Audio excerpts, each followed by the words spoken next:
Bonjour et bienvenue dans ce deuxième épisode du 11 endiablé. Moi c'est Morgane. Et moi c'est Chris. Salut Chris.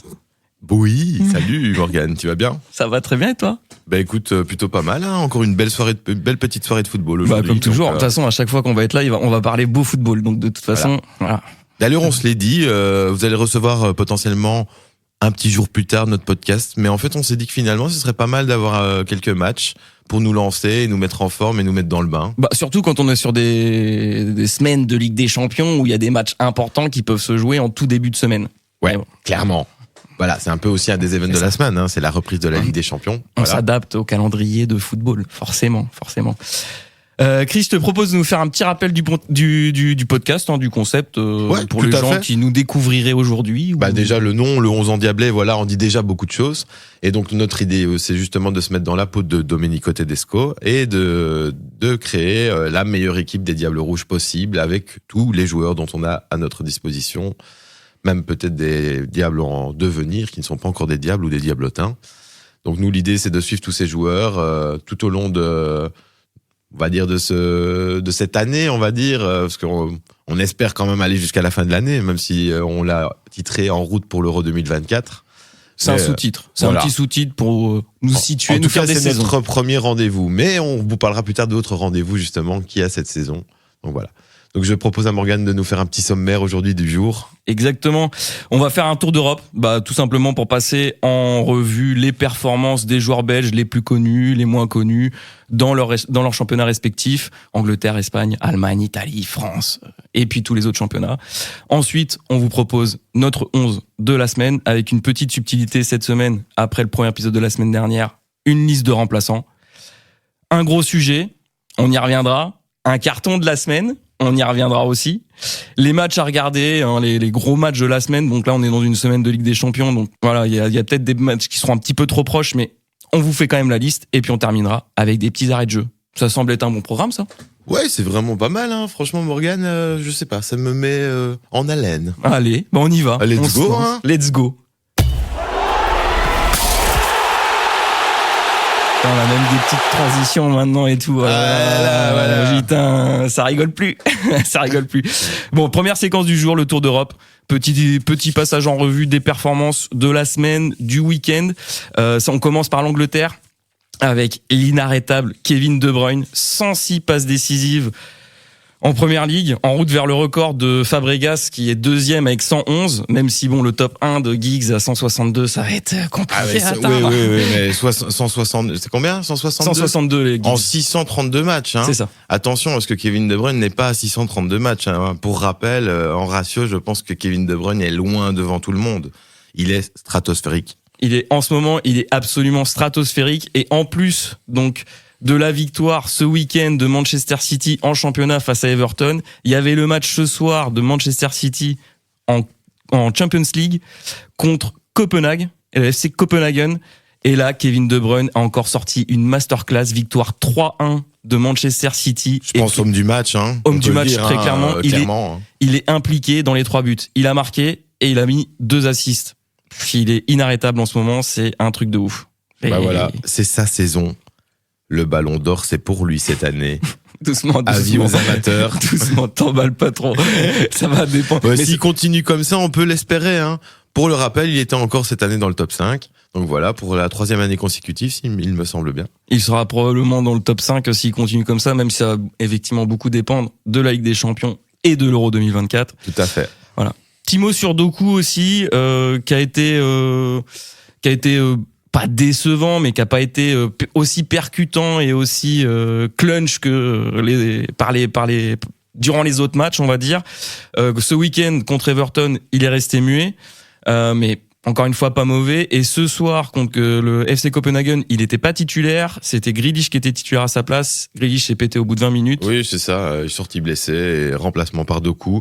C'est peut-être ça aussi que Doku aussi s'attendait pas à rentrer aussi vite dans le match. Il a pas fait un mauvais match. Franchement, non, il a pas fait un mauvais match, mais il est encore resté muet et clairement, il est un peu en dedans en ce moment. Donc, mais c'est pas inquiétant. C'est pas inquiétant pour Doku, mais il est sur une période un petit peu plus calme, on va dire. Ouais. Voilà. Ouais. Mais on croit en lui et on le supporte à fond. Évidemment. Jérémy, on est avec toi Jérémy. et tel danger. Ouais, Glitch. Je peux pas dire du mal de Jérémy Doku qui est passé par le Stade Rennais. C'est impossible. Donc, Voilà, pour ceux qui nous découvrent, Morgane, si vous ne le saviez pas, est breton. Et breton. Oui, spécifions breton. Je préfère qu'on me présente en étant breton d'abord qu'en étant français. Ça passe mieux en Belgique. C'est quelque chose que j'ai remarqué avec les Bretons, ils préfèrent souvent ça. Et nous, on préfère les Bretons français, hein, faut le dire, on a une préférence quand même. On n'est pas indépendantiste, mais on est quand même fiers d'être breton. Voilà. Bon, c'est petit encart pour vous présenter. Puis il y a les galettes, les crêpes, le beurre, tout ça. Bref. L'alcool. Breton et supporter du Stade Rennais.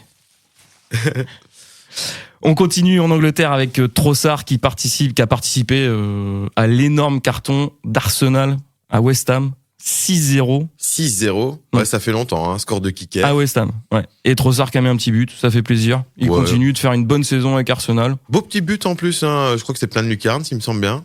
Je t'avoue, j'ai pas vu le J'ai regardé le résumé, il me semble que c'est plein de lucarnes, un magnifique but. J'avais suivi qu'il avait marqué. Encore une fois, très bon résultat de Trossard qu'on suit, nous, tous. Donc, ouais, bien. Et puis, pour terminer en Angleterre, on va parler rapidement de Tielemans et d'Aston Villa qui ont perdu 2-1 face à Manchester United ce week-end. Manchester United qui se relance bien en championnat, hein, qui revient à 5e place. Ouais, ça va un petit peu mieux. Tielemans, 20 minutes de jeu pour lui, pas décisif malheureusement. Mais bon, Aston Villa continue quand même de faire une belle saison en Angleterre malgré tout, et on continuera de suivre ça tout au long de notre petite saison jusqu'à la fin du championnat. Tielemans qui ne faisait pas partie de notre 11 de la semaine passée. C'est vrai. Mais quand même, aujourd'hui, étant donné qu'on va parler un peu des subs aussi, voilà. Peut-être qu'on va encore mentionner Yuri d'ici la fin du podcast. Suspense. Qui sait? Allez, on enchaîne avec l'Espagne. Alors, en Espagne, simple. On a Luque Bacchio qui est à Séville, toujours blessé au genou malheureusement, qui a fait chuter quand même l'Atlético de Witsel, qui était titulaire mais autour d'un match vraiment moyen en défense. Même on peut dire qu'il est en tort sur un début. Ouais, j'ai vu le match un peu et ouais, c'était pas très brillant de la part de Witsel. Après, mais bon, voilà, un match sans parmi tous ces matchs bons, voilà. Ça peut arriver d'avoir moins bien. En tout cas, nous, on y croit à Witsel et son retour dans les Diables Rouges. Donc, on va continuer de parler de lui. On va peut-être continuer à le mettre dans le 11 endiablé, à voir aussi. En tout cas, il était dans le 11 de la semaine passée aussi, pour rappel. C'est notre pari. Voilà. Alors, petit mot aussi sur le match qu'on vous avait demandé de rater pour le topper de cette Liga, justement, avec le Real qui jouait face à Gérone. Et on peut le dire réellement maintenant, je pense que le Real est clairement la bête noire de Gérone. Parce que là, ils sont fait un petit 4-0 au calme. Ouais, avec un Vinicius qui a été stratosphérique aussi, on peut le dire. Des buts de l'espace. Ouais. Voilà. Et puis, ce soir aussi, Real qui jouait, évidemment, aussi en Ligue des Champions et victoire contre Leipzig. Malheureusement, le Leipzig d'Openda, qui d'ailleurs, Openda était pas terrible. Il me semble qu'il est sorti un peu après. Il est sorti autour de la 70e minute, quelque chose comme ça. Malheureusement, ça allait pas très bien aujourd'hui. Beaucoup de ratés, et je pense qu'il est aussi en tort sur un des buts. Donc voilà. Un peu compliqué pour l'Allemagne. L'Allemagne, justement, on va aller faire un petit tour en Allemagne. On va quand même rester sur Openda parce que même s'il a perdu ce soir avec Leipzig face au Real Madrid, il est quand même rendu à 15 buts en championnat avec Leipzig. Ouais, il continue de monter le nombre du record là qu'il a battu la semaine dernière, donc le record de 14 buts marqués en championnat pour un joueur belge en Bundesliga qui était détenu par Mpenza. Là, il en est à 15. Mais on va dire s'il avait marqué tous les buts qu'il avait tentés, je pense qu'il serait à déjà 25 buts, hein, parce que pour rappel, ceux qui regardent et qui suivent Openda, je veux dire, c'est pas qu'il a une occasion par match. Hein. Il en a beaucoup. Ouais, il peut mettre un ou deux buts, 2 assists. Mais ils vont en rater aussi pas mal. Hein. Donc notamment contre Augsbourg ce week-end, il rate le péno décisif qui aurait pu faire 3-2. Ça, on le sait, c'est toujours compliqué pour un attaquant. Est-ce qu'il a l'habitude aussi de tirer des pénaltys pour Leipzig? C'est pas spécialement le cas. Je sais pas qui tire les pénaltys à Leipzig. Probablement lui, mais ça doit peut-être tourner avec Olmo, parce que je sais qu'Olmo aussi, c'est un bon attaquant. Donc, à surveiller. Mais bon, il est quand même exercice. À mon avis, cette semaine, il va tirer plein de pénaltys. Je sais pas pourquoi, mais à mon avis, le coach va le mettre là-dessus. Je sais pas pourquoi, mais je pense qu'il va tirer des pénaltys. Oui, il va s'y mettre d'office. On continue sur l'Allemagne pour parler rapidement de Wolfsburg avec Castells, donc le gardien remplaçant et qui sera a priori le gardien de la Belgique pour l'Euro 2024. Oui, sauf s'il est encore blessé, évidemment, puisque oui. Bon, là, il est blessé. C'était une petite blessure, a priori. Il n'était pas titulaire face à l'Union Berlin ce week-end et Wolfsburg a perdu 1-0. Et enfin, on va quand même parler de l'autre carton du week-end. Donc on a eu celui en Espagne, Real Madrid-Girone 4-0, mais on a aussi celui Leverkusen, Bayern Munich. L'autre topper. L'autre topper, exactement. Et là, Leverkusen qui met 3-0 au Bayern. Le Bayern, tout petit peu méconnaissable quand même. On retrouve pas le Bayern qu'on a vu ces dernières années. J'avais pas l'impression que ça prend beaucoup avec Tuchel, alors que Leverkusen, avec Xabi Alonso, tout roule. Moi, personnellement, ils font une saison énorme. On en a jamais parlé, mais moi, Tuchel, j'y crois pas du tout, quoi. T'es pas fan? Bah, pour moi, sa Ligue des Champions avec Chelsea, il est miraculé, quoi. Bah, il vient en cours de saison en plus, donc. Enfin, pour moi, cette équipe, elle aurait jamais dû gagner la Ligue des Champions. Ça aurait dû être Manchester City. C'était un peu un hold-up. Ouais. Rudy Guerre. On t'oublie pas. On t'oublie pas. On t'a vu avec ton masque en carbone, là, comment tu nous as fracturé notre Kevin De Bruyne et il nous a manqué au début de cette Coupe du Monde, hein. Ouais, ça le souvenir pour la Belgique, parce que ça les met dans l'embarras quand même. C'était pas pour la Coupe du Monde, c'était pour la Coupe du Monde, c'était pour l'Euro 2021. Non, c'était pour la Coupe du Monde, il me semble. C'est pour la Coupe du Monde. Ah non, c'était pour le... Parce que comme il y a eu l'Euro 2021 puis la Coupe du Monde en 2022, on a eu 2 années de suite. T'as raison, je crois que c'est 2021. Je pense que c'est pour l'Euro, oui, c'était ça. Hein. Ça là. Ah là là, on regarde trop le football, on ne s'en sort plus. On voit trop de matchs, on revit des matchs, on ne sait plus quand c'était. Non mais voilà, c'est cool. Je reviens rapidement sur Tuchel et le Bayern Munich. Tuchel qui est clairement sur un siège éjectable et qui pourrait sauter au profit de, je vous le donne en mille, José Mourinho. Bah oui, il est libre. Hein. Il est libre. Et comme on le sait, José ne reste jamais très longtemps libre. Hein. Il aime bien entraîner les clubs, José. Je crois qu'il attend qu'une place se libère au Portugal, mais il y a un certain ancien entraîneur de la Belgique au Portugal en ce moment, pour qui tout va bien en ce moment. Donc. Ouais, il peut retourner à Porto. Hein. Il pourrait retourner à Porto. Il pourrait venir en France. Il a jamais entraîné en France. Et là, il a jamais entraîné en Allemagne. Donc voilà. Mourinho en Allemagne, au Bayern Munich. Pourquoi pas? Ce serait un parcours... Je suis très curieux. Ouais, moi aussi. Franchement, ouais. À voir. On va maintenant filer en Italie. Alors, en Italie, là, on a pas mal de monde. Et on commence par le meilleur, en tout cas en ce moment. Donc, De Ketelaere. Donc, buteur contre Frosinone ce week-end. 4 buts et 2 passes décisives en 4 matchs. Voilà, lui aussi, il est sur un petit nuage. Il est stratosphérique, on peut le dire, avec l'Atalanta. Il est... ressuscité, comme on avait dit la semaine passée, et ça continue, hein. Donc, inarrêtable. 12 sur 12. Excuse-moi. C'est ça, c'est ce que j'allais dire. L'Atalanta, 12 sur 12 sur ses 4 derniers matchs. Impressionnant. 4e de Serie A. Ouais. Malheureusement, pour les Belges, je n'ai pas toujours des bons week-ends aussi, et là, malheureusement, pour notre Romelu national, coup d'arrêt avec l'AS Roma face au leader du championnat, l'Inter. Lukaku pas au top en ce moment. Est-ce que c'est le départ de José Mourinho qui laisse des traces? Ouais, ça ne m'étonnerait pas. Je sais aussi qu'il y a des discussions par rapport à son contrat. Ça doit peut-être le peser aussi. On sait que ça a été un feuilleton l'année passée, assez complexe, assez compliqué. Donc voilà. Mais on croit en lui. C'est notre meilleur buteur. Il a toujours été là. Il nous a sorti plein de fois de la merde, on peut le dire. Donc voilà. C'est vrai qu'il est sur une saison un peu plus difficile. Mais le truc avec Lukaku, c'est qu'on est quasiment sûr qu'il va pas se rater à l'Euro. Non, dans les grands tournois, jusqu'à maintenant, il était là. Donc voilà, après on peut dire que sur notre dernier tournoi, malheureusement, son retour face à la Croatie était un peu juste. Et il a eu beaucoup de ratés, mais aussi beaucoup d'occasions, on peut le dire. Hein. On n'a pas péché dans ce match, on n'a juste pas gagné ce match, malheureusement. Voilà. Encore un sale souvenir. Encore un sale souvenir, mais après un sale souvenir, mais on peut se dire qu'au final, à la Coupe du Monde précédente, on a perdu encore une fois qu'un seul match. Voilà, c'était ce match contre le Maroc. Maroc qui, elle, a été en demi-finale. C'était, elle, la belle histoire de cet Euro. Donc voilà.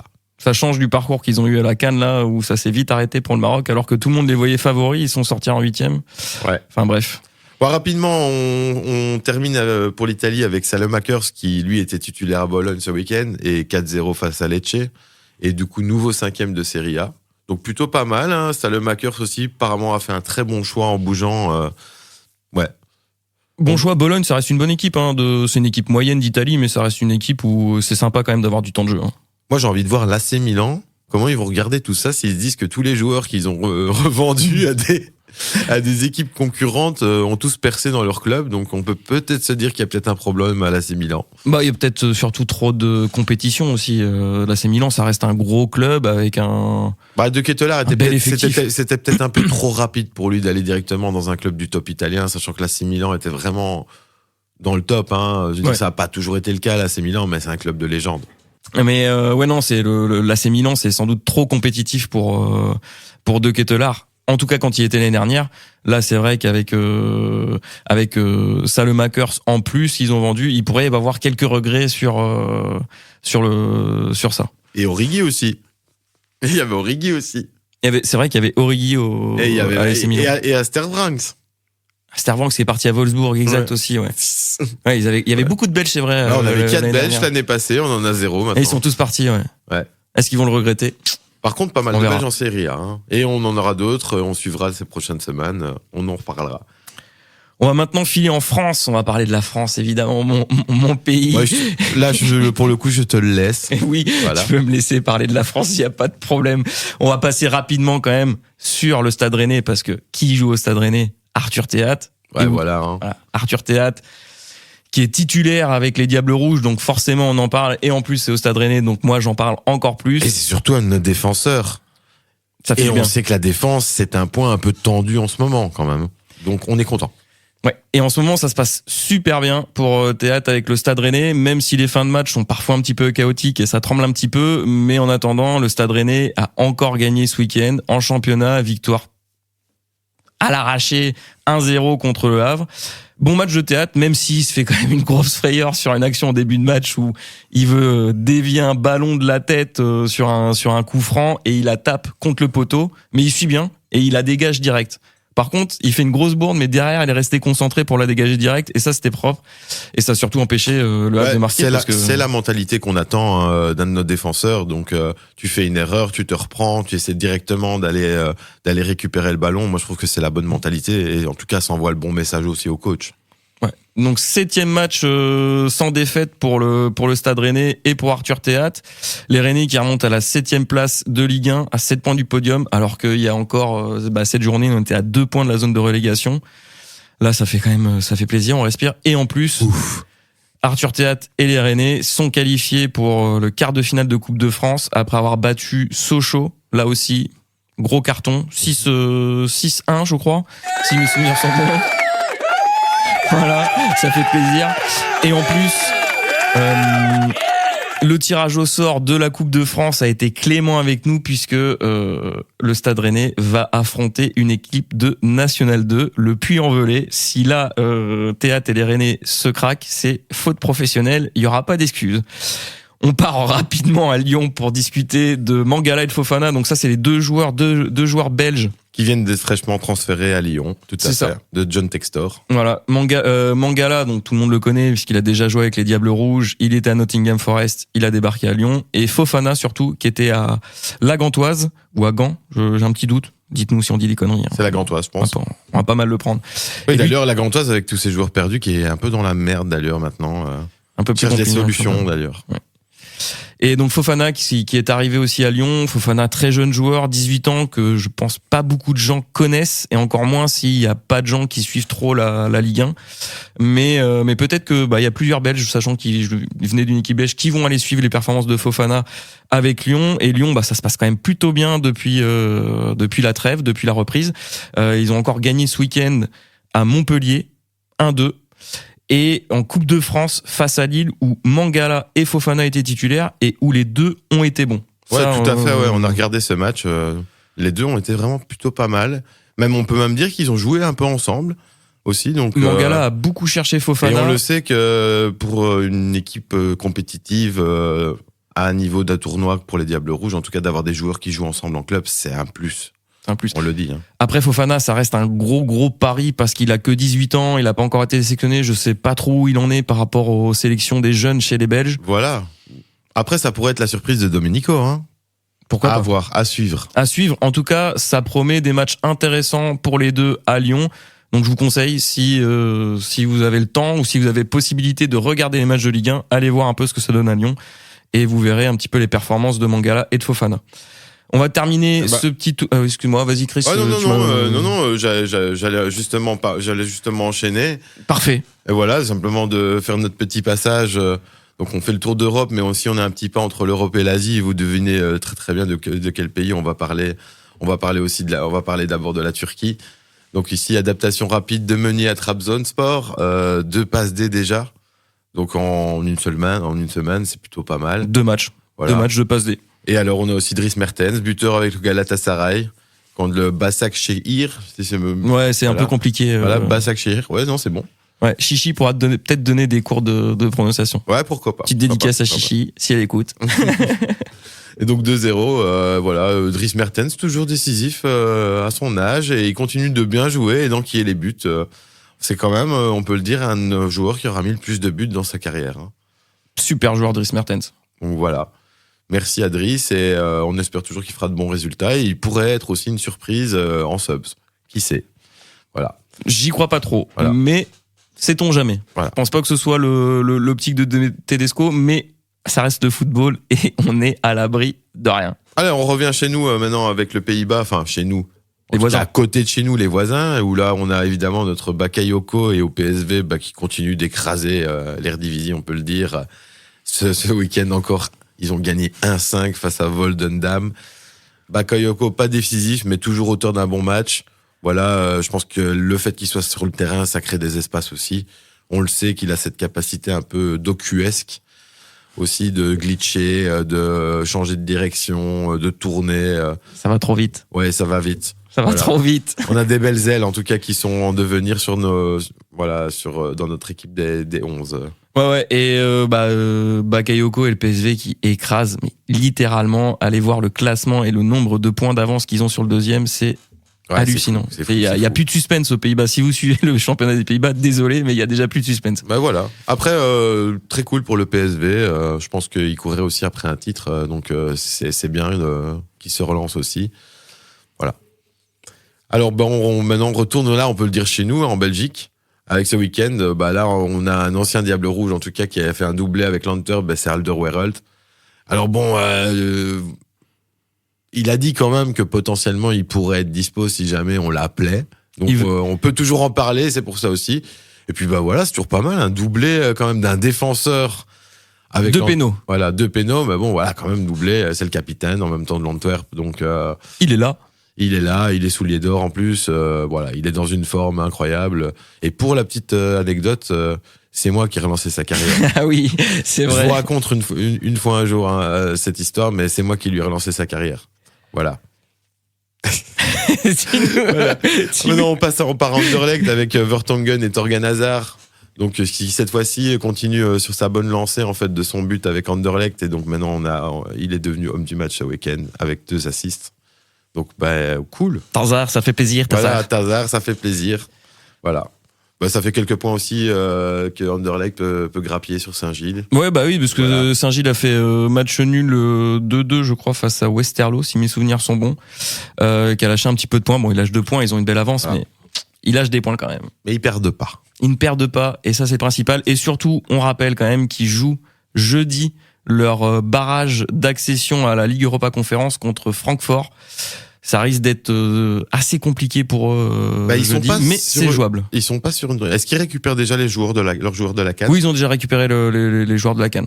Ok. Donc tout va bien. Mais voilà, à suivre. On en parlera sans doute la semaine prochaine dans le 3e épisode du 11 endiablé. Ouais, voilà.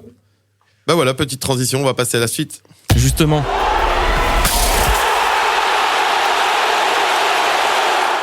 Justement, la suite, c'est notre 11 de la semaine.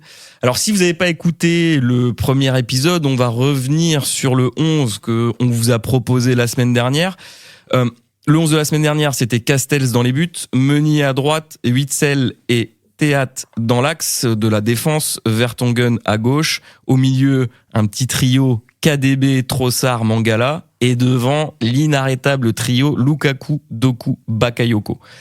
Ouf. Ça fait peur, cette pointe. Hein. Cette pointe fait peur. Mais j'ai envie de te proposer un petit truc cette semaine. On va dire que le triangle derrière est plutôt pas mal non plus. Hein. Moi, j'aimerais bien transformer cette équipe en un 4-5-1. Parce que si on reste sur notre concept initial de vous proposer un 11 de la semaine en fonction des performances, même si j'adore Jérémy Doku, moi je pense que De Ketelaere cette semaine, il peut intégrer le 11. Dans une formation à 5 milieux, avec des milieux quand même assez excentrés sur les côtés, donc très offensifs. Ouais. Mais moi je mettrais quand même De Ketelaere dans cette équipe actuellement parce que avec l'Atalanta, il marche sur l'eau. Et après, on pourrait dire qu'il pourrait prendre la place de Trossard aussi. Il pourrait prendre la place de Trossard. Voilà, il n'y a pas de souci. Et en soi, Trossard est très très bon, un très très bon sub. Je pense qu'il n'aura pas de problème à être un sub. Il a tellement eu l'habitude de l'être qu'en soi, je pense d'un match à l'autre, ça peut varier. Ça peut varier. Mais en tout cas, moi, je proposerais quand même De Ketelaere pour intégrer ce 11 de la semaine dans une config en 4-5-1 avec évidemment Lukaku en numéro 9 et puis un milieu à 3, Mangala, KDB, Trossard. Et puis sur les ailes, soit Bakayoko, De Ketelaere ou Doku De Ketelaere ou de l'autre côté, même chose Doku, Bakayoko. Mais j'aimerais bien proposer ça peut être pas mal. Hein, surtout qu'on a quand même un Witsel en défense centrale qui du coup est aussi un bon distributeur de ballons. Ça pourrait être très bien. On pourrait être très très fort sur le milieu de terrain. Ouais, pourquoi pas? Moi je propose. Après, voilà, on peut en discuter. On valide ou pas, mais je pense qu'on peut récompenser quand même De Ketelaere pour les performances qu'il fait actuellement et ouais, tout à fait. Il gagne sa place. On peut dire que la semaine passée, on l'avait un peu considéré comme notre joueur de la semaine. Il continue cette semaine. C'est très bon résultat de la semaine passée. Donc voilà. On le récompense. Dès le deuxième épisode, nous on récompense des joueurs. On est comme ça. On y va. Voilà. Donc Castells dans les buts, Meunier, Witsel, Théat, Vertonghen en défense, un milieu KDB, Trossard, Mangala, De Ketelaere, Doku, ou KDB, Bakayoko, Mangala, Doku et De Ketelaere, et en pointe, Lukaku. Ouais, là, on est d'accord, hein. Donc, surtout au vu des résultats de Loïs. C'est sûr que malheureusement, il a encore du chemin à faire par rapport à Romelu. Mais on lui souhaite le meilleur et on espère pouvoir compter sur lui pendant le tournoi. Il sera là. En parlant des remplaçants. Voilà, exactement. Je voulais t'amener là-bas, justement. En parlant des remplaçants, est-ce qu'on ferait pas une petite revue d'effectifs des joueurs, justement, qui pourraient accompagner les Diables Rouges à l'Euro 2024 en Allemagne? Mais là, surtout, on va se concentrer sur les remplaçants. Non, parce que vous pensiez que c'était compliqué avec la génération dorée. Mais là, je sais pas si vous vous rendez compte, c'est beaucoup plus compliqué maintenant. Parce qu'il y a beaucoup plus de joueurs. En réalité, je pense qu'on est mieux. Peut-être pas en défense, mais en tout cas, au niveau milieu et attaque, je pense qu'on est mieux. C'est fourni. C'est très fourni. Je veux dire, il y a de la solution, il y a de quoi tenir un tournoi. Avec des joueurs qui sont potentiellement des doublures du même niveau. Hein. Là, on parle pas d'équipe B. Hein. On parle de potentielle deuxième équipe A. Exactement. Je vais vous faire une petite liste. Moi, je les ai triés. Ai triés. Ça fait un petit peu dur de dire que j'ai trié des joueurs, mais en tout cas, je les ai répartis dans 3 groupes. Il y a les évidents, les faux voir et les grosses cotes. Donc, pour les évidents, on a évidemment Openda, De Ketelaere, Bakayoko, Trossard en fonction de comment ça tourne dans notre 11. On a aussi Luke Bacchio, Tillmans, Carrasco, De Bast, Castagne, Fass et Vranks. J'ai pris des joueurs qui... Ouais, non, tout à fait. Ça me semble être... En tout cas, au vu de ce que Domenico avait mis. Moi, évidemment, je suis très, très réticent face à Wout Fass. Parce que pour moi, il joue en Championship. C'est pas le niveau... Même si on peut dire qu'ils sont premiers de Championship avec Leicester, hein, toujours. Oui, hein, bien donc, sûr. Mais voilà, ça reste la Championship. A priori, il sera en première ligue l'année prochaine. Parce qu'on sait souvent que les joueurs qui ont accepté de rester pour redescendre vont... évidemment remonter avec le club et je pense qu'il sera récompensé. Voilà. Pour nous, c'est la liste des joueurs évidents qui feront partie du groupe et probablement du banc des remplaçants à l'Euro 2024. Après, il y a ce que j'ai appelé les faux voir. Les faux voir, en fait, c'est ceux qui n'ont pas réussi à nous prouver. Tiens, vas-y, reprends la liste. Fais la liste. Voilà, au nom de leurs prestations, on va dire, ces derniers mois. Moi, par exemple, Onana, voilà, on en a déjà parlé. Et en plus, quand je le vois encore jouer en championnat, je suis vraiment pas impressionné et je comprends pas ce que les gens ont avec ce joueur. Vraiment. En tout cas, il doit se ressaisir parce que pour moi, il est, en tout cas avec les Diables, trop violent. Pour rappel, ces 2 cartes jaunes aussi. Voilà, je pense il était suspendu pour le prochain match. Bon, bah, voilà. On peut mettre ça sur le compte de l'erreur de jeunesse, mais moi, dès le départ, je l'ai vu jouer, je le trouve très maladroit, un peu gauche, je sais pas. Voilà, j'y crois pas trop, moi. En tout cas, c'est pas pour moi le remplaçant de Witsel, ça c'est sûr. Je parle de Witsel en milieu, hein, parce que bon, Witsel, nous, on le considère maintenant comme un défenseur. Donc voilà, mais c'est notre pari, on le rappelle. Voilà, tout à fait. Mais voilà, on a aussi Pratt. Dennis Pratt, ouais. Dennis qui joue Pratt. aussi à Leicester. Voilà, tout à fait. Kaminski qui, lui, est à Luton Town. On sait qu'il a du travail, en tout cas en tant que gardien là-bas. Et c'est vrai qu'il est quand même sur un bon ratio d'arrêt par match, même s'il encaisse pas mal de buts. Ouais. Mais il fait pas mal d'arrêts. Au moins, il a du travail. Il doit pas s'emmerder pendant les matchs. Lui, il s'entraîne, en tout cas, cette année. Alors, on a aussi Matt Sells. Matt Sells qui vient récemment de partir à Nottingham Forest, en provenance de Strasbourg. On attend de voir aussi ses résultats. Je sais pas s'il était titulaire. J'ai pas vraiment suivi ce week-end, Matt Sells. On fera peut-être un point, voilà, vrai, sur des joueurs un petit peu moins connus, parce que c'est vrai que le Tour d'Europe, on passe sur les plus gros joueurs, mais ce serait intéressant de voir un petit peu ce que ça donne justement pour les remplaçants et les potentiels gens qui feront partie du groupe. Voilà. Alors on a Den Donker aussi, qui aussi lui vient d'être transféré. On espère une bonne suite pour lui au Napoli, c'est ça, hein? Donc, exactement, Napoli. Voilà. Aldakil, qui est apparu chez les Diables Rouges, mais qui est maintenant, je crois, je sais pas où il en est, mais il est absent, il me semble. Donc, je peux aller vérifier. En tout cas, il a pas joué ce week-end dans son match avec Burnley, il me semble pas. Je ne l'ai pas vu sur la feuille de match, il me semble. Burnley, c'est compliqué cette année avec Vincent Compagnie qui est entraîneur. Je pense que là, ils vont descendre. Oui, ça il y a de grandes chances, quoi. Ils y vont tout droit. Voilà. En tout cas, ils ont pas quand même démérité face à Liverpool. Il était même pas dans l'équipe à Liverpool. Oui, mais voilà, c'est ça que je dis. Aldakil qui est un peu disparu. Est-ce qu'il est blessé ou pas, ou est-ce qu'il simplement de mauvaise performance? Enfin, en tout cas, je pense pas qu'on va compter sur lui, même si c'était un peu une surprise de Domenico la fois passée de l'avoir sélectionné, mais là, bref, les faut voir, exactement. C'est exactement ça, voilà. Faut voir. Là, pour le coup, on est sur vraiment faut voir. Bon, là, on a Januzaj. Bon, Adnan, on en reparle de ce but contre l'Angleterre. Certes, on gagne ce match, mais on aurait pu gagner la Coupe du Monde, c'était mieux, tu vois. Voilà. Adnan, il met des buts juste quand on veut pas spécialement avoir des buts. Quand il faut pas gagner les matchs. Voilà. Mais après, voilà, c'est un grand talent et on lui souhaite le meilleur à Séville, en tout cas. C'est à Séville qu'il est maintenant? Ouais, c'est ça, hein. Donc avec Luque Bacchio aussi. Donc je sais pas s'il a pas joué ce week-end, si. Je crois qu'il a pas joué, hein, parce que voilà, c'est pas non plus. Je l'ai pas vu, moi. Ça a jamais été vraiment un titulaire dans les clubs où il a été. Donc en fait, voilà, on le suit. Voilà, c'est un faut voir. Faut voir, voilà. Salemackers, là, par exemple, c'est différent. On en a parlé tout à l'heure avec Bologne. Là, pour le coup, c'est un faut voir qui est un peu plus évident que Januzaj, par exemple. Voilà. Salemackers, moi, je compte sur lui quand même un peu dans ma tête. Alors, on a Fouquet aussi. Voilà. Moi, j'ai pas suivi où il en est trop maintenant. Mais voilà, il a en tout cas pas démérité quand il a joué avec les Diables. C'est pas non plus... c'est une des premières sélections. C'est pas non plus la folie. Alors, on a Limbombe. Moi, je ne suis plus vraiment non plus au fait de où il en est pour le moment. Limbombe, on peut compter sur lui. Tanzar, on en a parlé là pour le coup, lui. Donc voilà, on espère. On a ensuite Arthur Vermeeren qui vient d'être fraîchement transféré à l'Atlético, pour rappel, du coup, qui joue aussi avec Witsel. Bonne pioche. Ouais, voilà. On a Verskaren, et c'est vrai que les bons résultats d'Anderlecht plaident un peu en sa chapelle en ce moment. Et on est très content qu'il soit de retour aussi, parce que pour rappel, il revient de grosses blessures aussi. Il a été très souvent blessé. Et puis il a déjà été appelé avec les Diables Rouges, surtout. Oui, tout à fait. Il a joué il y a 2 ans, s'il me semble bien. Donc voilà. On lui souhaite le meilleur. Jari Verskaren, c'est ça. Et là, on va passer sur un joueur que tu adores, Chris. Il s'agit de Van Aken. Ouais, moi, c'est tout avec Van Aken, quoi. Enfin, je veux dire, si c'est pour qu'on ait un quota de flamands, moi, je veux bien, mais, moi, personnellement, j'ai jamais cru à ce joueur, quoi. Enfin, pour moi. C'est un bon joueur, mais c'est pas une pointure internationale qui mérite d'être titulaire avec les Diables Rouges.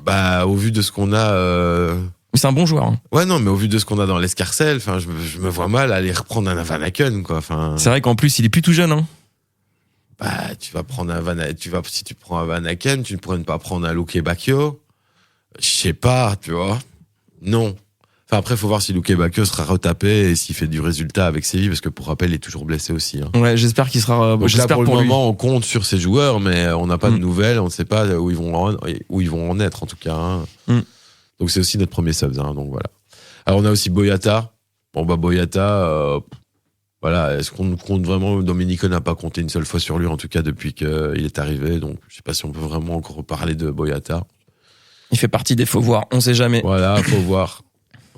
Et alors sinon, on a Hugo Siquet aussi. Donc lui, on le rappelle, il avait été fraîchement appelé par Domenico. Bon joueur. Voilà, très bon joueur à voir. À voir. Là, pour le coup, c'est de la défense, hein, donc... Latéral. Donc, ouais, c'est quand même... Ça peut faire du bien. Ouais, ça peut faire du bien. Et alors, on a aussi Zinho Van Heusden. Bon, voilà, bon... Standard, ça se passe pas bien. Standard, c'est compliqué quand même, hein. Et il moi, a été je appelé. déteste le Standard. Hein. Je suis désolé hein, pour ceux qui m'écoutent, hein, mais moi, à la base, je suis Carolo. Hein, donc, nous, le Standard, il n'y a pas, quoi. Il n'y a pas de Standard, tu vois. Il n'y a pas de rouge ici. Voilà, il n'y a pas de rouge ici. Il n'y a pas de rouge ici. Donc, voilà. Bah voilà, tu termines avec des joueurs un peu plus surprises. Ouais, je vais terminer avec appelé, les grosses cotes parce que c'est vrai que c'était un petit peu plus long de vous présenter les faux voir, mais parce que c'est aussi ceux sur lesquels il y a un petit peu plus de questionnement. Il faudra bien que Tedesco choisisse quand même dans cette liste de joueurs. Mais dans les grosses cotes que je vais vous présenter, il y a quelques joueurs dont on a déjà parlé. Il y a surtout Fofana, donc on l'a dit à Lyon. 18 ans, très jeune, ça pourrait être une grosse surprise s'il était appelé pour l'Euro 2024 cet été. Après, ça dépendra évidemment des performances qu'il va faire avec Lyon. Est-ce qu'il va être décisif? Est-ce qu'il va marquer? Ça va dépendre de beaucoup de choses. Et on va dire aussi que les places sont chères dans le groupe, donc ça reste une grosse cote.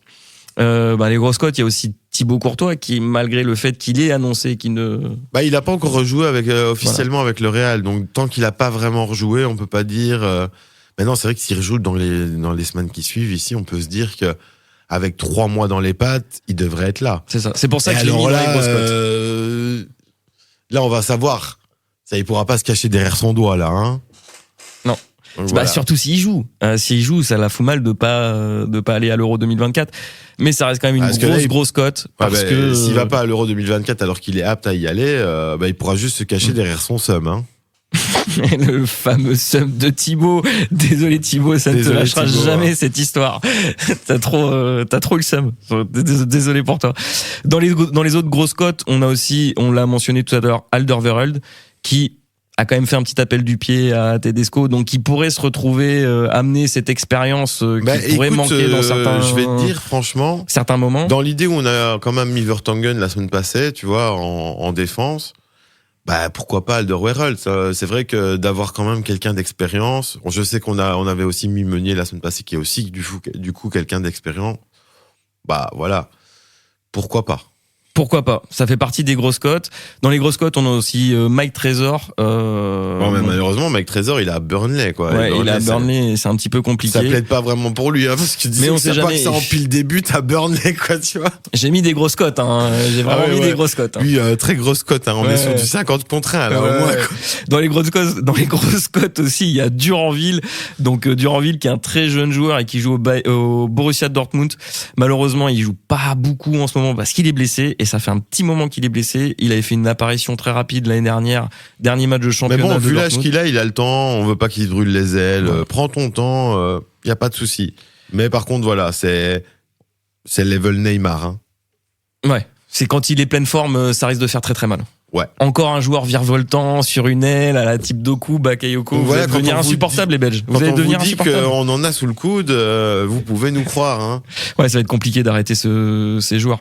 Après, on lui souhaite tout le bien à Duranville, mais on a quand même hâte de le voir jouer parce que là, on l'a pas encore vu jouer cette saison et c'est dommage parce qu'il y a vraiment moyen de prendre du plaisir en regardant ce type de joueur. C'est pour ça qu'on regarde le football. C'est aussi pour le spectacle que nous proposent certains joueurs et lui, du spectacle, ils vont en proposer. On a un qui fait pas beaucoup de spectacle, c'est le suivant, c'est Borno. Enfin, moi, j'étais pas très fan de ce joueur. C'est parce qu'en fait, voilà, il a mis un but contre son camp, contre la Suisse. On se rappellera toujours de ce match.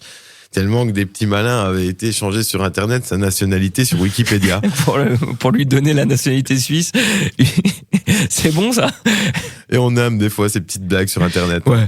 Bon, allez, on t'en veut veut pas, Sébastien. La vérité, c'est que depuis, il a quand même bien mieux rejoué. Et c'est vrai que ça reste quand même un défenseur. Et vous on cherche des solutions et des pièces défensives. Donc, on peut peut-être réenvisager. Vous allez en avoir besoin. Bon, je termine rapidement avec la liste des grosses cotes. On a encore Batshuayi, qui joue pas beaucoup avec le Fenerbahçe, mais qui joue et qui marque, donc on verra. Balikwisha à l'Antwerp, qui reste un très bon joueur, mais très jeune aussi. Et enfin Origi. Origi, c'est peut-être la plus grosse cote de toutes, parce que je le vois mal revenir dans le groupe, mais sait-on jamais s'il y a des pépins physiques, s'il y a des forfaits. C'est des joueurs joker, hein, franchement. Ça restera des remplaçants. Ouais. Maintenant, c'est vrai qu'Origi, avec les Diables Rouges, n'a pas, en tout cas depuis très longtemps, une expérience, on va dire, positive. Parce qu'il a bien joué avec les Diables, mais c'était vraiment il y a quelques années. Ouais, c'est plus l'Origi qu'on a connu. Récemment, quand il avait rejoué avec les Diables, c'était plus ça, quoi. Non, c'était plus ça. Mais on verra, ça fait partie des grosses cotes. Et on vous tiendra de toute façon au courant, semaine après semaine, des joueurs qui rentrent, notre liste de subs, etc. Voilà. On vous tiendra au courant, c'est le concept du podcast. Ne vous inquiétez pas. Ouais.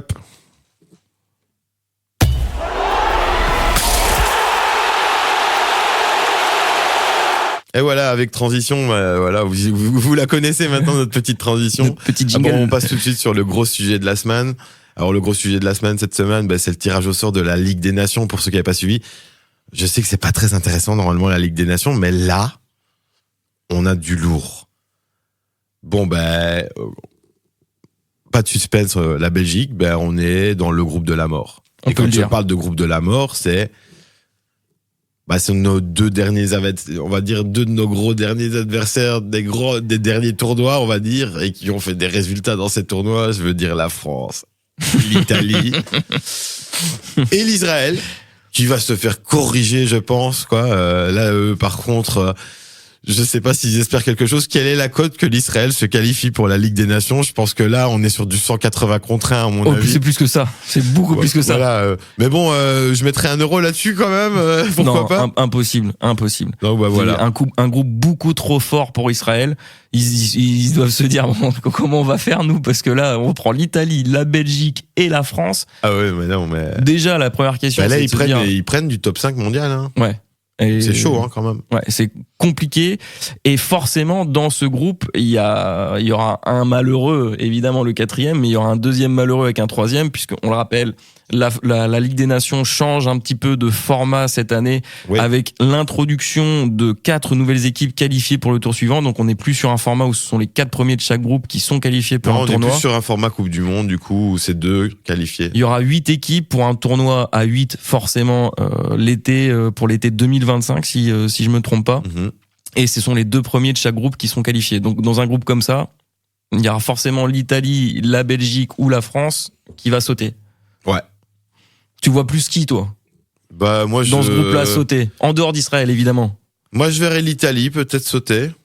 Moi, je vois pas la France sauter, je pense pas.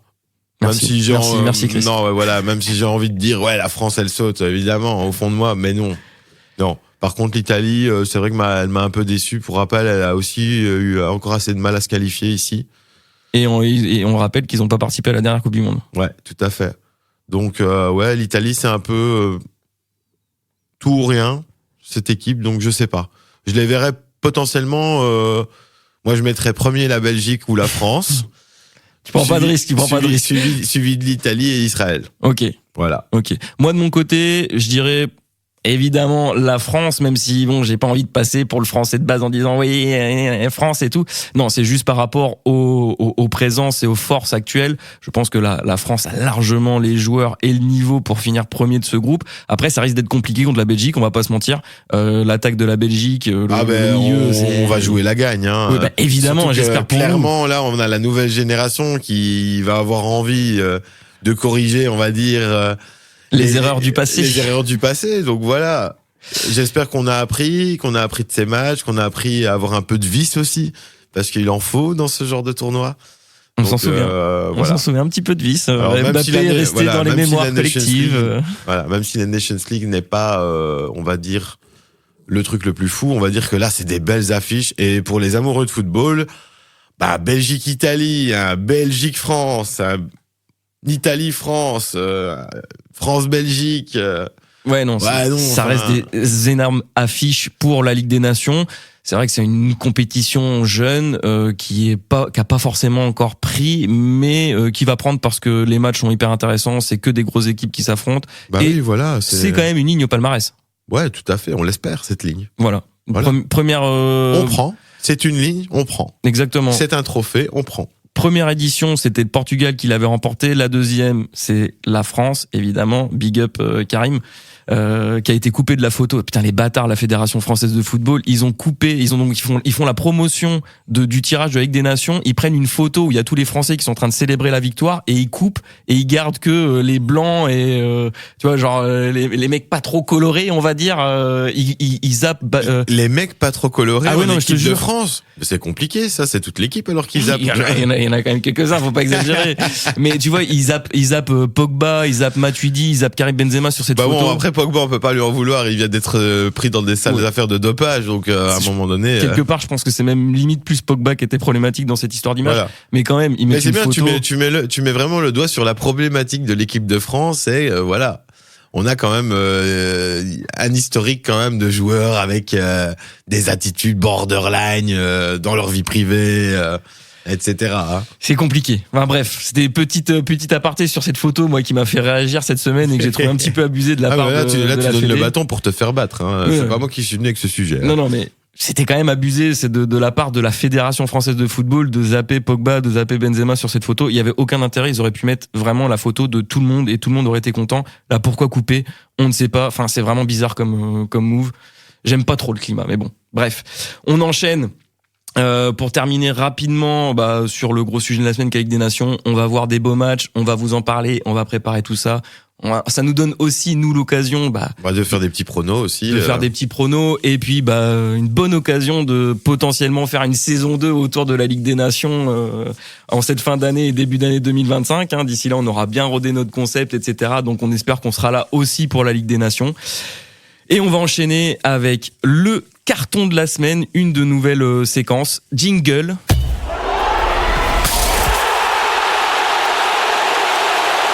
Ouais, go, go, go, go, go, go. Et le carton de la semaine, en dehors du carton d'Arsenal à West Ham.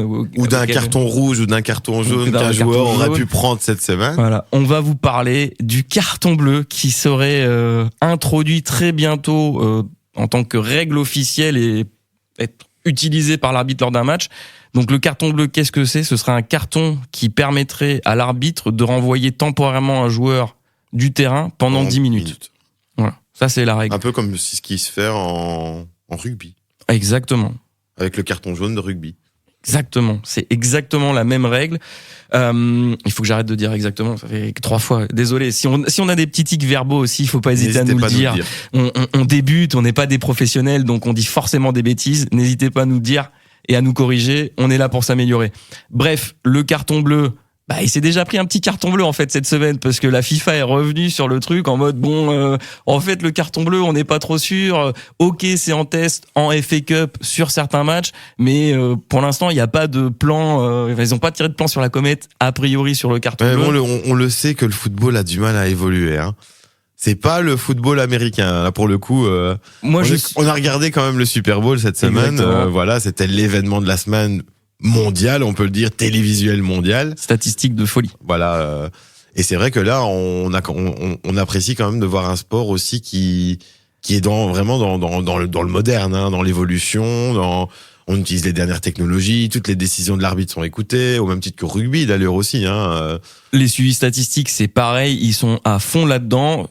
Moi, je pense que trop de statistiques tue la statistique et que c'est pas forcément une bonne chose sur le football. Après, en soi, l'idée de l'exclusion temporaire, c'est pas une mauvaise idée pour moi. Ça fait partie des règles qui pourraient être intronisées et qui pourraient faire du bien au foot. Il y en a d'autres, je pense que... on disait la même chose avec la VAR. Pour rappel, moi, je suis assez content plutôt de la VAR. Même si des fois, je comprends pas quand ils interviennent pas. Mais ça arrive de moins en moins souvent.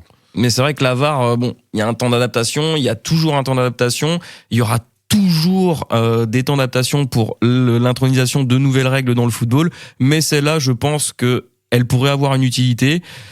Après, ça pourrait être aussi évolué, simplement faire évoluer le carte jaune vers la carte jaune et c'est une exclusion temporaire. C'est ce que j'allais dire. Pourquoi inventer un carton bleu quand tu peux juste transformer légèrement la règle du carton jaune et faire comme au rugby? Là, pour le coup, je me demande à quoi sert le carte jaune.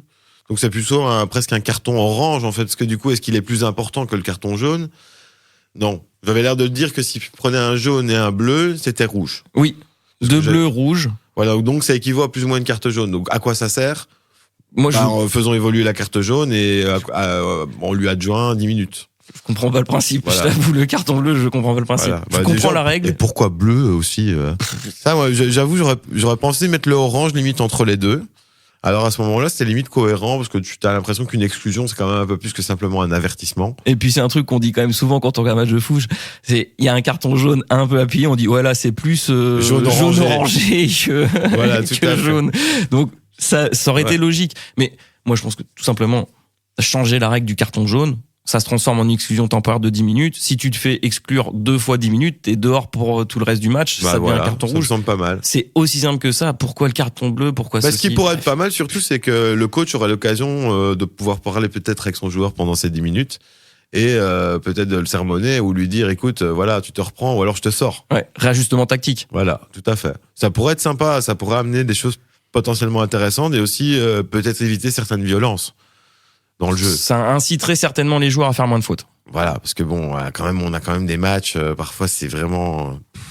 c'est pas beau à regarder parce que c'est compliqué, hein. C'est du hurrah football, c'est voilà, est-ce qu'on a envie de voir nos joueurs préférés blessés pendant des mois? Je pense pas. Là, avoir perdu Kevin De Bruyne, avoir perdu Doku pendant même un mois, ça nous fait mal au football, hein. Ouais, et puis les joueurs jouent tellement de matchs par saison que préserver un petit peu plus leur intégrité physique, c'est peut-être pas une mauvaise chose en fait. Et l'exclusion temporaire, ça pourrait participer à ça.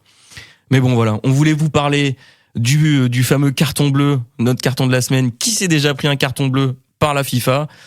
On en reparlera peut-être. Est-ce que ce sera officiel ou pas? On vous tiendra au courant. Mais moi, en tout cas, je connais quelqu'un qui a un avis là-dessus, sur le carton bleu, et il voulait vous donner un mot. Je sais pas, je m'en bats les couilles. Si on gagne, c'est ça. Merci Kevin. Une très belle intervention. Ah là là. Bon, on va terminer tranquillement avec une petite liste de matchs à regarder cette semaine. On enregistre mardi soir, donc on a déjà vu 2 matchs de Ligue des Champions dont on vous a parlé. Copenhague contre Manchester City et Leipzig contre le Real Madrid. On aura aussi cette semaine, dans les clubs de la loose qu'on aime bien, le PSG qui affronte la Real Sociedad demain soir à 21h. Match à suivre quand même parce que ça reste la Ligue des Champions et parce que ça reste le PSG. Moi, je le dis franchement, je regarde le PSG pour les voir perdre. Mais t'as le droit. Parce que franchement, j'adore.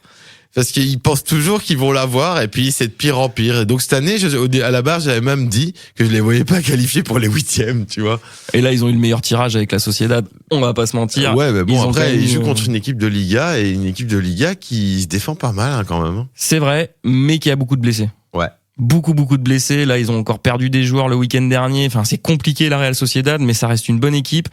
Et même si moi, dans le fond, j'aimerais bien quand même voir le PSG aller le plus loin possible avec des champions parce que ça reste un club français. Il y a quand même moyen de rigoler demain soir si le PSG ne bat pas la Real Sociedad, tout simplement, ce qui est totalement possible.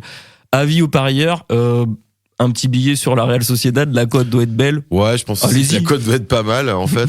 Allez-y. C'est vrai que tant qu'à faire, autant mettre un petit truc, quoi, tu vois. On parle de petits trucs, hein. Attention, pour rappel, on vous incite pas à jouer ou à faire des pronostics. On veut pas avoir de problème. Il faut jouer en étant responsable. Tout à fait. Voilà.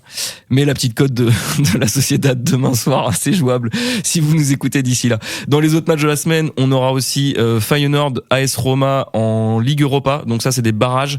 Est-ce que Lukaku va se qualifier pour le prochain tour? On suivra ça. Et moi, le match, évidemment, qui va me faire vibrer totalement, c'est le match de jeudi soir, 21h, AC Milan, Stade Rennais. Aïe, beau match. J'en tremble déjà. Ouais, mais j'en tremble déjà. Là, pour le coup, je suis chaud. Ah, c'est presque un derby français. Hein. Ouais, il y a c'est, beaucoup le de club, joueurs français. c'est le club le plus français de Serie A. Ouais, il y a beaucoup de Français là-bas. Il y a Giroud d'ailleurs, Giroud qui a avoué cette semaine que Pinault, le propriétaire du Stade Rennais, était son ancien voisin à Londres à l'époque et qui s'était déjà croisé, que Pinault l'avait déjà invité à manger chez lui et qui lui avait proposé de venir jouer au Stade Rennais, mais bon, Giroud, il est pas intéressé pour l'instant. Donc, bon, bref. Mais le Stade Rennais et l'AC Milan qui s'affrontent à Milan pour le barrage d'accession au 8e de finale de Ligue Europa. Très très gros match. Et on va aussi mentionner le match de l'Union Saint-Gilloise contre Francfort, là en barrage de Ligue Europa Conférence. On suivra ça de très près et on espère. On suit les clubs belges qui sont toujours dans les championnats européens. Forcément. Et dans les coupes européennes cette année. Malheureusement, on n'en a plus que en Conference League, mais on espère justement des bons résultats et on sait que Bruges, par exemple, pourrait faire quelque chose de pas mal en Conference League. À fond. C'est vraiment typiquement l'équipe qui pourrait créer la surprise en Ligue Europa Conférence Bruges. En tout cas, c'est un trophée européen et quoi qu'il arrive, on prend. Faut pas cracher dessus, certainement pas, Et contrairement. pour rappel aussi, les bons résultats des clubs européens, des clubs cette année engagés dans les coupes européennes aussi, ça vient augmenter notre coefficient. Et ça nous permet de libérer des nouveaux tickets pour des futures Ligues des Champions, Europa League ou autres. Et donc ça fait plus d'exposition, plus d'expérience, Voilà. c'est bon à prendre. Tout ça est bon pour notre championnat, en tout cas, qui clairement tient à tenir une nouvelle place dans le football européen. Voilà. Donc ça, ce sera Saint-Gilles, c'est jeudi soir à 18h45.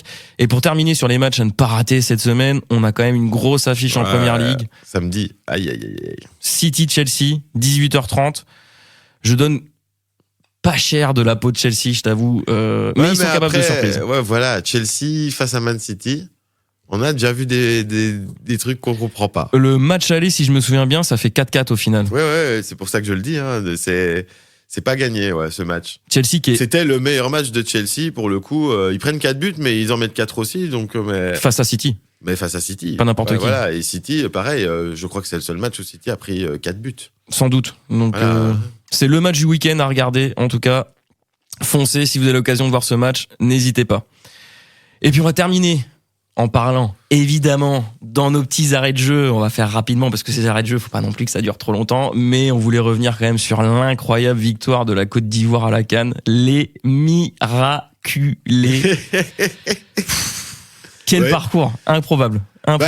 Le parcours improbable, mais bon, après, on en avait parlé la semaine passée. Hein. Oui. On avait dit, voilà, on connaît d'autres nations qui ont déjà gagné des tournois, ça avait mal démarré. Tu veux dire par là qu'ils ont fait une France? Ouais, voilà, ils ont fait une déjà. Ils avaient un entraîneur français non plus, non? Oui, ils avaient Jean-Louis Gasset en tant qu'entraîneur qui Voilà. sont virés après les 3 premiers matchs et Bon, ils gagnent. voilà, mais après, voilà, et on peut dire que c'est lui qui a quand même tout fait, c'est son équipe. Et il hein. a préparé le groupe.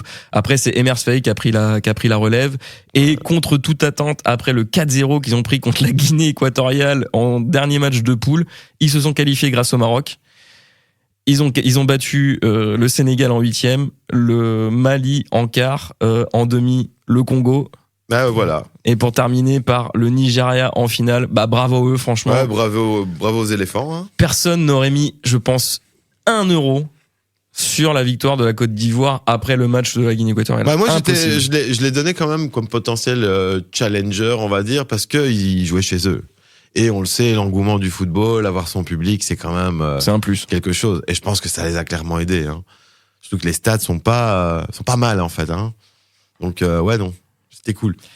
Et puis bah aussi l'autre grosse coupe continentale à laquelle on a eu le droit sur les dernières semaines, c'est la Coupe d'Asie avec la victoire du Qatar contre la Jordanie, la finale improbable là aussi. En tout cas, pour ceux qui se posaient des questions, si où en était le on va dire moyen Proche-Orient au niveau football, bah plutôt pas mal. Hein. Ils sont en finale. Le Qatar, l'Arabie Voilà, Saoudite sont en train de monter. Ouais, tout à fait. Au niveau international, sont en train de devenir des équipes qui pèsent un peu plus. Surtout le Qatar, bah là ils ont gagné la Coupe d'Asie. C'est quand même une très très bonne ligne sur le palmarès. Le Japon qui s'est fait éliminer en quart, je crois, alors qu'ils étaient sur des séries Donc voilà, incroyables de matchs il va gagnés. falloir qu'on s'intéresse quand même un peu plus au Qatar, à la Jordanie, À l'Arabie Saoudite. à l'Arabie Saoudite évidemment. Voilà. Au Japon qui va continuer d'être bon dans les prochaines Coupes du Monde, c'est sûr et certain. La Corée du Sud aussi. Enfin, le football est partout et même en Asie, ça commence à prendre. Donc on voulait vraiment aussi vous parler très rapidement de la victoire du Qatar. Félicitations à eux. Et aussi félicitations aux Belgian Cats. C'est du basket. On n'est plus sûr du foot, mais quand même qualifié pour le tournoi olympique l'année prochaine à Paris. JO 2024. Ouais, franchement, pas mal. Hein.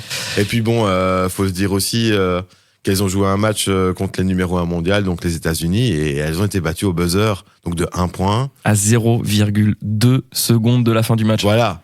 Ben, on peut le dire quand même. Voilà, notre équipe des Belgian Cats, elle est à 1 point des États-Unis, de la WNBA et des numéros 1 mondiaux. Très très haut niveau. Ça promet du coup pour les JO 2024, en tout cas pour la Belgique côté féminine au basket. On rappelle que côté football, la Belgique n'a pas réussi à se qualifier, donc on pourra pas forcément parler des jeunes joueurs belges au JO 2024, mais on vous parlera quand même un petit peu de sport à ce moment-là et pas spécialement que du foot, parce que les JO c'est les JO et que voilà, ça, quand on est amateur de sport, on suit les JO. Bah évidemment, ouais. Et c'est ça qu'on veut, c'est cet engouement qu'on veut. Ouais, on espère quand même que ça va pas être trop le bordel à Paris. J'ai des doutes, je pense que ça va être j'ai peur que ce soit un gros fiasco, mais on aimerait bien quand même que ça se passe bien, parce que ça reste les JO, et les JO c'est quand même un gros truc dans la vie d'un athlète professionnel. Faudrait pas gâcher ce moment-là non plus, juste voilà pour avoir envie de gâcher. Enfin bref, c'était le petit instant. Hein. Je me fais siffler. Je comprends qu'il faut que j'arrête. Voilà. On vous dit au revoir et on vous dit à la semaine prochaine. C'était des fois pas facile de prendre la décision, prendre ce choix-là, mais la sécurité avant tout. Et voilà, on vous laisse avec cette petite truc de Gallic Carrasco. Voilà, quand vous savez pas quoi faire, choisissez la sécurité. C'est très bien pour terminer. Merci.